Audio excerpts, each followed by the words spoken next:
And there never seem to be.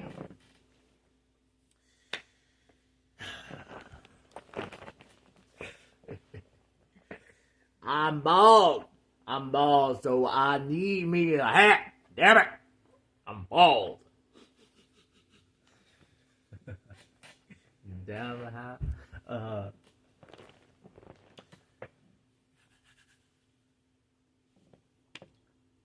Reincarnation doesn't make any sense. I don't believe in a thing. I never believed in a thing. But I thought. I seen a comment of somebody on YouTube about reincarnation. It was like, wow. It doesn't make sense. Because how many lives do you have? Is there a limit on how many lives one person can have? And then you also have to take into account and think about how long the earth has been standing and how long human beings have existed upon the earth.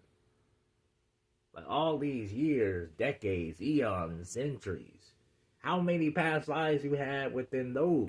And then you'll have to know what happened. Like, what did your life and lives consist of within that time? You'll have to know,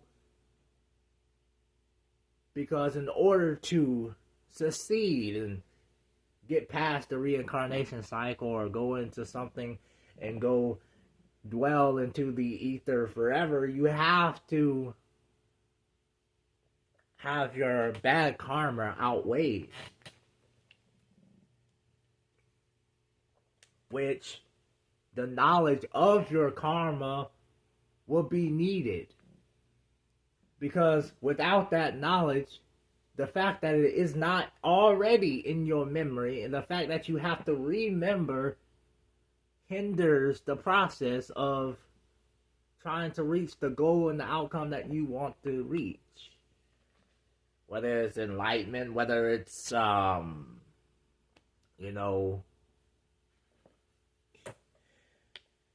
becoming some Buddha.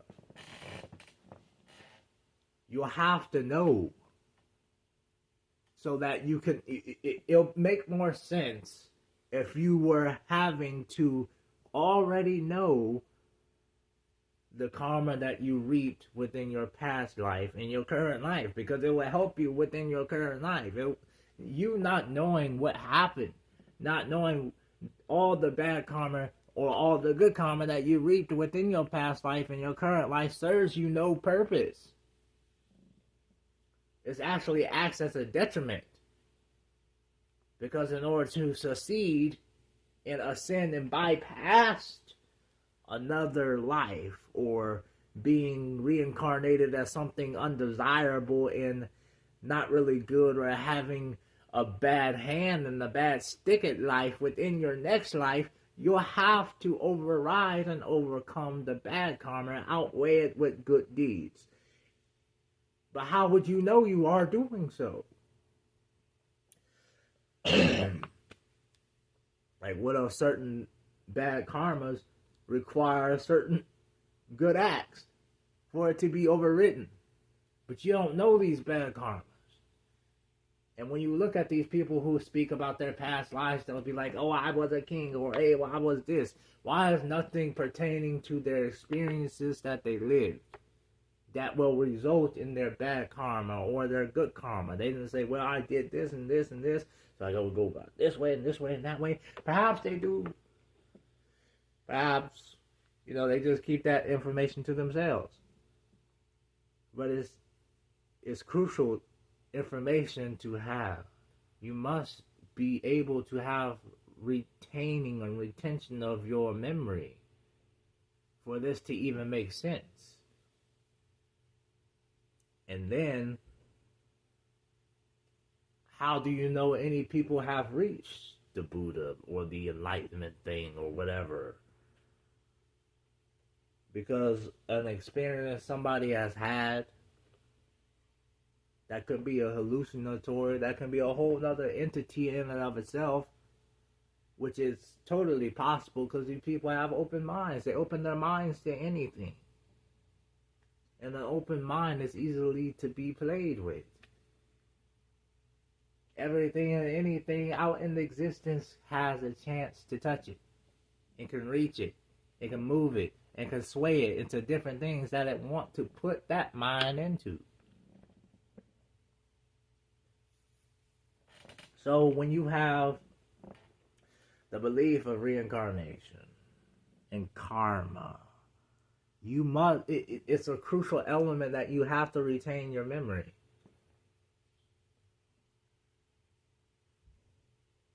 And it's more of an ego-based belief, if you think about it. Nobody says there was a rape victim before, so they can go out into the world and speak to rape victims across the world and know how to combat that and heal them. And they're never, murderers or rapists or pedophiles, so the world can understand why these people do these things or something like that. They're never these type of undesirable things that people are.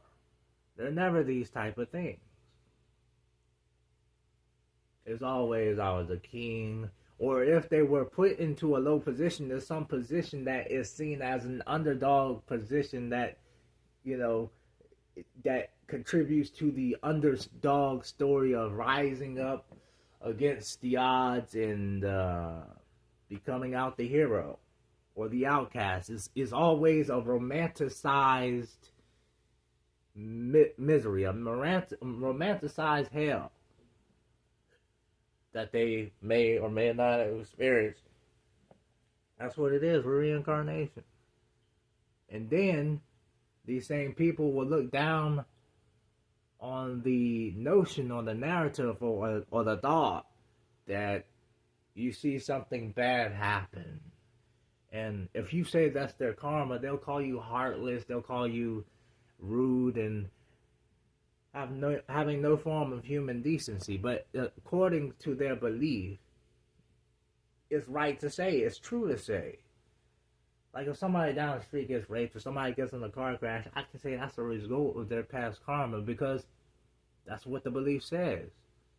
For your past life dictate the karma that you have in this life, whether good or whether bad. Whatever you did in your past life is why the things that are happening to you and will happen to you in your current life is why that is. So if somebody gets in a car crash or somebody gets shot or somebody's friend gets shot and killed right in front of them, that's deserving due to the karma that they had reaped in their past life and showing present within their current. But that's another thing about the belief. And yes, karma and reincarnation go hand in hand, but that's another thing about the belief. The people that believe in it don't really believe in it once they dive deep into the belief. Because they don't understand the belief. Because a lot of them are from the New Age spirituality movement, in which it's just basically confusion and chaos. Because it takes, like it says, it takes truth from every single, truth that's out there, philosophy, spirituality, every form of spirituality and religion. And it takes that and molds it together and creates one big thing. But it just takes the good out of it. And that just brings forth confusion. That's why you hear one of these people talk about, God or the universe. They never say, just one thing. They'll say God or the universe, and they'll work with all these type of different entities and always keeping an open mind unto these entities within the lower realms of existence, which is another thing. They think that these realms that they are visiting within their DMT trips and their LSD trips and their mushroom and psychedelic trips, they think these realms are higher dimensions than the one that they are existing on, yet these beings want to channel through you. They want to possess you, and they do possess people, and they do channel through people, not so these people can experience their reality in these so-called higher realms, but so these beings can experience the reality that they're experiencing that they think is on a lower level. It doesn't make any sense. And they are always trying to interact with this realm that is lower level. What can they do in their realm? They cannot touch anything or access anything that matters. That's why we call this world made up of matter, because it's what matters. This world, this realm is what matters. This realm is probably the most important realm in existence under heaven. But the New Age spiritualists will tell you, well, this is the lower realm, or we've got the higher realms of consciousness. It's the lower realm of consciousness. These beings don't even have the ability to do what you can do. They can only experience you if you come to them. But you can experience them by just meditating or taking psychedelics or taking drugs. So who really is in the higher realm? These people just gotta sit and wait until you show up. Beings, people, you know. Well, yeah, reincarnation does not make sense. It doesn't. It doesn't. And the New Age beliefs and all that, it doesn't make sense. And it only acts as a tool to bring you into more confusion, into more spiritual manipulation and perversions. Because if one believes in reincarnation, they must go through other ways to obtain whatever knowledge they are seeking. Because everything that they want to know is outside themselves. Even if they claim to go within themselves, they gotta use what? Crystals. They gotta fall to false doctrines. They gotta fall to fables. They gotta fall to witchcraft. They gotta fall to perverted meditations. They gotta fall to divination. They gotta fall to astrology, with the illusion of going within themselves to get the information in which they get and obtain through these perversions that their minds have been held to, because they left their minds open to these things. They left their minds open to astrology. They left their minds open to divination and witchcraft.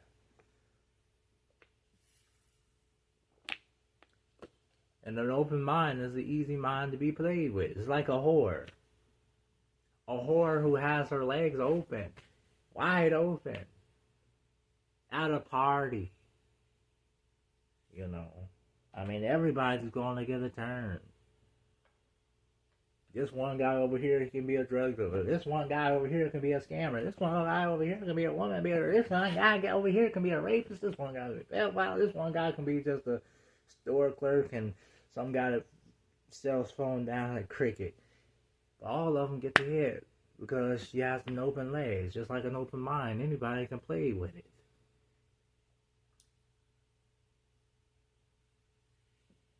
That's why in the Bible it says, be vigilant, be sober. For your adversary, the devil, like a roaring lion, seeks whom he may devour. And this does devour your soul, one soul.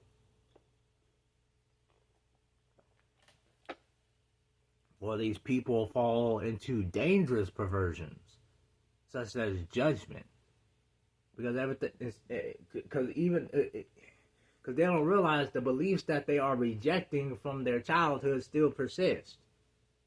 The falsities thereof, like judging, like how, you know, most Christians and most people that, you know about Christianity in some sense will say, well, you're not supposed to judge. Well, in the Bible, in the context of it thereof, judging, you can judge. That's why it says, take the mote out of your brother's eye, or the plank out of your eye, before you take it out of your brother's eye.